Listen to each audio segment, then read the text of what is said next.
Hello, कैसे हैं आप लोग।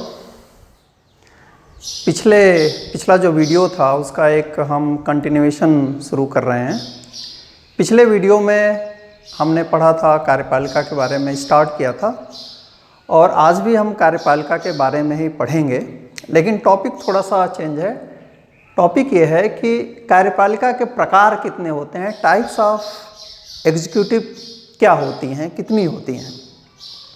लेकिन इस पर आने से पहले सबसे पहले हमें थोड़ा सा रिकैप करना होगा अपने आप को। और पहला सवाल ये उत्पन्न होता है कि कार्यपालिका कितने प्रकार की होती है। इससे पहले हमें इस चीज़ को फिर से सोचना होगा कि कार्यपालिका किसे कहते हैं।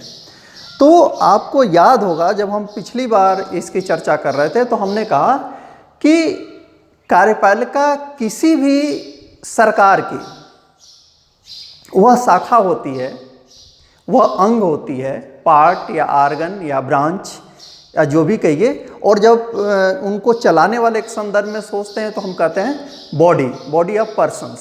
तो एग्जीक्यूटिव क्या करती है? एग्जीक्यूटिव लागू करती है, इम्प्लीमेंट करती है। क्या? जो पॉलिसीज़ बनती हैं और जो कानून या नियम बनते हैं उनको लागू करने का काम कार्यपालिका करती है। यानी कार्यपालिका वह शाखा है सरकार की जो विधायिका द्वारा बनाए गए कानूनों, नीतियों और नियमों को लागू करती है। अब हम ये देखते हैं कि आप कहीं भी जाएं, यदि कहीं राज्य है, यदि हम इसको ऐसे बांट दें, यदि कहते हैं कि ये क्या है, ये स्टेट है, तो यहाँ 4 चीज़ें होंगी जैसा हम पढ़ चुके हैं: भूभाग,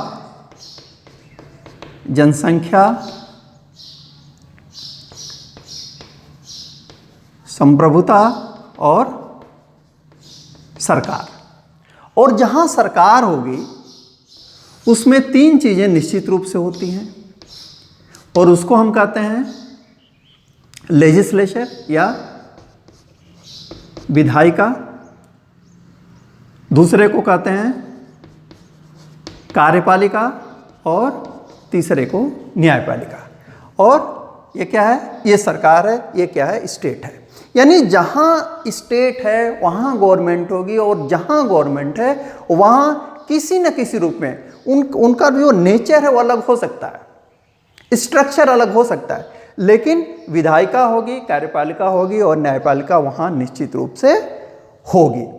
तो अब यहाँ एक सवाल उठता है कि जब हर राज्य में, हर स्टेट में सरकार होती है और हर सरकार में एक कार्यपालिका होती है, और पॉलिटिकल साइंस की भाषा में चाहे राज्य छोटे हों या बड़े, वो चाइना भी हो सकता है, वेटिकन सिटी भी हो सकता है जहाँ कुछ हज़ार की पॉपुलेशन है, तो हम कहते हैं कि सारे राज्य पॉलिटिकल साइंस की डिफिनीशन के पॉइंट ऑफ व्यू से इक्वल हैं। तो क्या सारी कार्यपालिकाएं भी एक जैसी होती हैं? क्या सारे देशों के, सारे स्टेट्स की एग्जीक्यूटिव एक जैसी होती है? तो आपका आंसर होगा नो, एग्जीक्यूटिव एक जैसी नहीं होती। और इसका प्रत्यक्ष प्रमाण है कि कहीं तो आप सुनते हैं कि वहाँ क्या है, प्रेसिडेंट है, कहीं आप सुनते हैं कि प्राइम मिनिस्टर है, कहीं आप सुनते हैं कि किंग है, और यदि आप जर्मनी में जाएं तो वहाँ क्या है, चांसलर है। तो अलग अलग देशों में और कहीं कहीं गवर्नर जनरल भी है, जैसे ऑस्ट्रेलिया में ये पोस्ट आपको मिलेगी। तो जब अलग अलग नाम है तो जाहिर सी बात है कि एग्जीक्यूटिव भी अलग अलग होती है। और अब हमें ये देखना है कि ये जो एग्जीक्यूटिव है ये अलग अलग क्यों होती है। और फिर यहाँ आते हैं,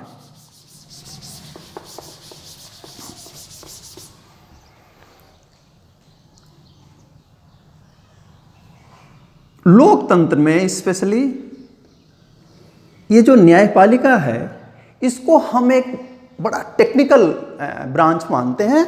और अमूमन जैसे भारत क्या है, भारत में एक अनुच्छेद है 50, इसके तहत क्या किया गया है, इसके तहत एग्जीक्यूटिव को जुडिशियरी से या जुडिशियरी को एग्जीक्यूटिव से क्या किया कर दिया गया है, सेपरेट कर दिया गया है।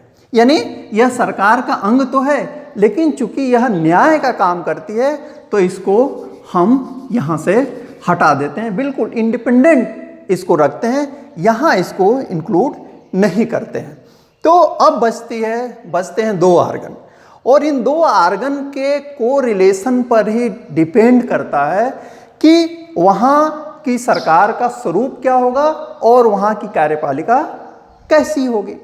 तो जहाँ पे अब हम यहाँ आते हैं तो 3 तरीके के रिलेशनशिप दिखते हैं, लेकिन 2 मुख्य हैं। पहले को हम कहते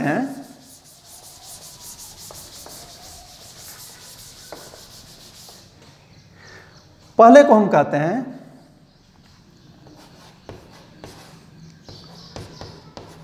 संसदात्मक प्रणाली, जिसमें क्या होता है, जिसमें कार्यपालिका और व्यवस्थापिका एक दूसरे से जुड़ी होती हैं।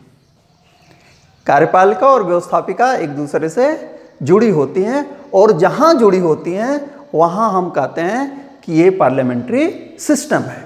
और जहाँ पार्लियामेंट्री सिस्टम होता है वहाँ पे 2 तरीके की कार्यपालिका पाई जाती है। एक को हम कहते हैं नाम मात्र, और दूसरे को कहते हैं वास्तविक। 2 तरीके की कार्यपालिका पाई जाती है। जैसे भारत लें तो भारत में क्या है, भारत में जो राष्ट्रपति है ये नाम मात्र है, और जो पीएम है किसके साथ, काउंसिल ऑफ मिनिस्टर्स के साथ, वो क्या है, वास्तविक कार्यपालिका का प्रतिनिधित्व करते हैं। इसका मतलब कि नाम मात्र की कार्यपालिका हो सकती है और वास्तविक कार्यपालिका हो सकती है। लेकिन यहाँ भी आपको एक चीज़ ध्यान रखना चाहिए, पार्लियामेंट्री सिस्टम जैसा भारत में है वैसा ही अन्य देशों में नहीं है। फॉर एग्जाम्पल, जैसे आप ब्रिटेन में जाएंगे, जब ब्रिटेन में जाएंगे तो वहाँ क्या है, वहाँ महारानी है,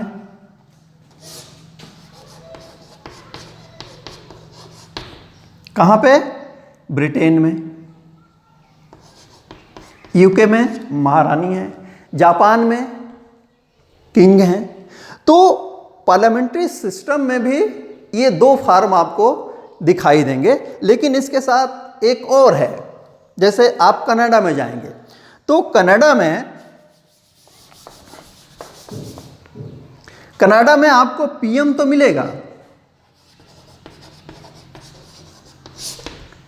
लेकिन कनाडा में आपको प्रेसिडेंट या किंग या क्वीन नहीं मिलेंगे।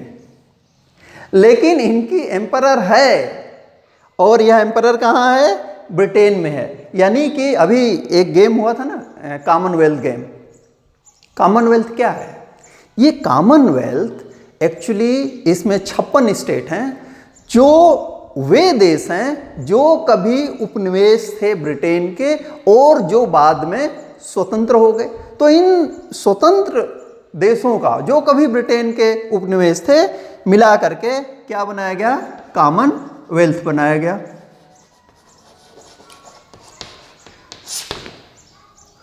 और कनाडा ऐसा स्टेट है, इवन ऑस्ट्रेलिया भी, न्यूजीलैंड, इनकी जो नॉमिनल हेड हैं, नाम मात्र की हेड हैं, वो कौन है, क्वीन है। तो 3 तरीके का हम पार्लियामेंट्री सिस्टम देख रहे हैं। एक में क्या है, एक में भारत और इटली जैसे देश हैं, जो जहाँ पे एक नॉमिनल हेड है और एक रियल हेड है, वो प्राइम मिनिस्टर है और प्रेसिडेंट है। एक ब्रिटेन है, जापान है, जहाँ की किंग हैं या क्वीन है और उसी देश में है। लेकिन तीसरी ये कैटेगरी पार्लियामेंट्री सिस्टम की है जिसमें कनाडा आता है, जिसमें न्यूजीलैंड आता है। दोनों जगह प्राइम मिनिस्टर हैं, लेकिन इनकी जो नॉमिनल हेड हैं वह ब्रिटेन की महारानी है। लेकिन नाम कुछ भी हो, आपको याद क्या रखना है? आपको याद रखना यह है कि संसदात्मक शासन जो प्रणाली होती है उसमें दो तरीके के एग्जीक्यूटिव होती है, एक नाम मात्र होती है और एक वास्तविक होती है। जो किंग हैं, जो क्वीन हैं, जो प्रेसिडेंट हैं, इनके नाम से सारी की सारी सत्ता संचालित होती है, लेकिन जो असली पावर है वह इनके हाथों में नहीं होता। दूसरा जो फॉर्म आता है उसको हम कहते हैं अध्यक्षात्मक प्रणाली। और यह जो प्रणाली होती है यह इसके एकदम अपोजिट होती है। यहाँ कार्यपालिका और व्यवस्थापिका में निकट संबंध होता है। और निकट संबंध का मतलब ये होता है कि जो सारे के सारे कार्यपालिका के मेंबर होते हैं वे व्यवस्थापिका के भी मेंबर होते हैं, और जो व्यवस्थापिका के मेंबर, आप ऐसे कह सकते हैं कि जब तक व्यवस्थापिका के मेंबर नहीं होते वे कार्यपालिका के मेंबर नहीं हो सकते। जैसे भारत के संदर्भ में 6 महीने का एक रिलैक्सेशन पीरियड है कि आप व्यवस्थापिका के मेंबर नहीं है तब भी कार्यपालिका के मेंबर बन सकते हैं, लेकिन 6 महीने के अंदर आपको चुनाव लड़ना होगा। कितना? 6 मंथ। तो ये एक दूसरे से जुड़े हैं। यहां क्या है कि कार्यपालिका और व्यवस्थापिका ये तीर एक दूसरे को धक्का दे रहे हैं। इसका मतलब कार्यपालिका का व्यवस्थापिका से कोई रिलेशनशिप नहीं रहता। आप जैसे अमेरिका में जाएंगे, यूएसए में जाएंगे, तो जो यूएसए का प्रेसिडेंट है वह वहाँ की संसद का सदस्य नहीं होता, और इसी तरीके से कार्यपालिका के जितने भी सदस्य हैं प्रेसिडेंट को असिस्ट करने के लिए वे व्यवस्थापिका के सदस्य नहीं होते। तो यहाँ क्या है? यहाँ यह है कि यहाँ पे जैसे संसदात्मक में 2 है, यहाँ पे एक ही जो प्रेसिडेंट है उसी में सारी की सारी पावर क्या है? निहित है। यहाँ डिवीजन नहीं है, यहाँ नाम मात्र की कोई नहीं है। नाम मात्र की कोई कार्यपालिका अध्यक्षात्मक शासन प्रणाली में नहीं होती। एक व्यक्ति होता है जिसे हम अध्यक्ष या प्रेसिडेंट कहते हैं, और उसी में सारी की सारी शक्तियां होती हैं। और जैसा मैंने कहा, इसका बेस्ट जो उदाहरण है वह है अमेरिका। लेकिन इन दोनों के बीच एक तीसरी प्रणाली भी है,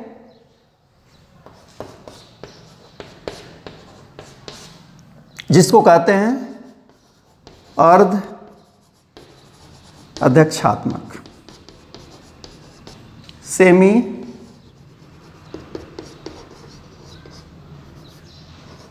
प्रेसिडेंशियल। अब ये 2 जगह है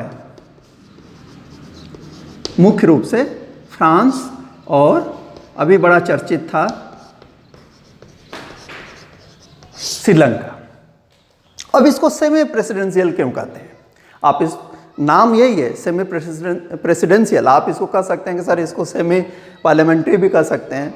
नहीं, जो पॉलिटिकल साइंस में लैंग्वेज है आपको उसी के अनुसार चलना होगा। तो इसको हम लोग बोलते हैं सेमी प्रेसिडेंशियल। अब फ्रांस में क्या होता है? फ्रांस में प्रेसिडेंट भी है और प्राइम मिनिस्टर भी है। यह प्रेसिडेंट प्राइम मिनिस्टर को नियुक्त करता है, लेकिन यह प्रेसिडेंट प्राइम मिनिस्टर को बर्खास्त नहीं कर सकता, बर्खास्त नहीं कर सकता। जबकि आप पार्लियामेंट्री में देखेंगे कि जो प्रेसिडेंट होता है प्राइम मिनिस्टर को या काउंसिल ऑफ मिनिस्टर को बर्खास्त कर सकता है। इसी तरीके से जब आप श्रीलंका में आएंगे तो श्रीलंका में क्या है कि फिर अमेरिका में तो सारी की सारी शक्तियां प्रेसिडेंट के पास होती हैं।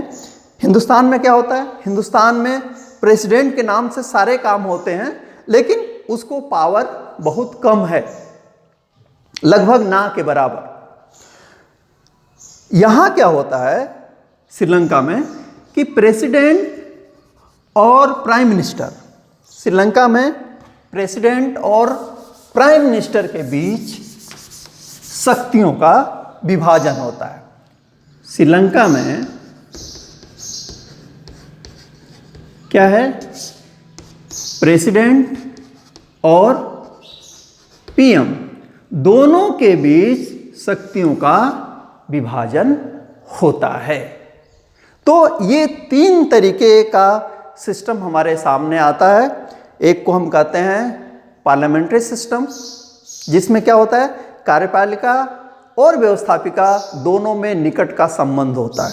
तो आप कह सकते हैं जहां निकट का संबंध है, दोनों एक दूसरे से जुड़ी हुई हैं, वह पार्लियामेंट्री सिस्टम है। जहां दोनों में अलगाव है वह प्रेसिडेंशियल फॉर्म ऑफ गवर्नमेंट है। और जहां दोनों का मिक्सचर है उसको हम कहते हैं अर्ध अध्यक्षात्मक या सेमी प्रेसिडेंशियल। इसमें क्या होता है, इसमें पावर का जो है एक प्रकार से बंटवारा होता है। ये मिला जुला रूप होता है, न शुद्ध रूप से संसदात्मक होता है, न शुद्ध रूप से अध्यक्षात्मक होता है। तो ये 3 मेजर टाइप्स हैं। जैसा मैंने बताया, जब आप पार्लियामेंट्री की बात करें, संसदात्मक की बात करें, तो आपको भारत का उदाहरण लेना होगा, इटली का उदाहरण लेना होगा। लेकिन इसमें भी कई रूप हैं। भारत में राष्ट्रपति और प्रधानमंत्री हैं। आप ब्रिटेन और जापान में जाएंगे, वहाँ भी पार्लियामेंट्री सिस्टम है, लेकिन वहाँ किंग और क्वीन है प्रेसिडेंट के स्थान पे। और कनाडा और न्यूजीलैंड में तो और भी अलग चीज़ है। वहाँ जो नॉमिनल हेड है, जो नाम मात्र का अध्यक्ष है कार्यपालिका का, वह कनाडा में है ही नहीं, न्यूजीलैंड में है ही नहीं। वो कहाँ है, ब्रिटेन में। एलिजाबेथ जो द्वितीय हैं वे उनकी हेड हैं। तो ये 3 तरीके का फॉर्म है। दूसरा है अध्यक्षात्मक, जिसका बेस्ट जो एग्जाम्पल है वह है अमेरिका। और अमेरिका में क्या होता है, सारी की सारी शक्तियाँ उस प्रेसिडेंट में निहित होती है, एक जगह सेंट्रलाइज्ड होती है। कार्यपालिका का व्यवस्थापिका से कोई संबंध नहीं होता। तीसरा है अर्ध अध्यक्षात्मक या सेमी प्रेसिडेंशियल, जिसका उदाहरण क्या है, फ्रांस और श्रीलंका, जिसमें शक्तियों का बंटवारा होता है। ये प्रोपोर्शन अलग अलग हो सकता है, लेकिन बंटवारा होगा। प्रेसिडेंट एकदम से नाम मात्र का नहीं होता है, उसके पास पावर होता है। तो मुझे उम्मीद है आपको यह समझ में आया होगा। Thank you very much.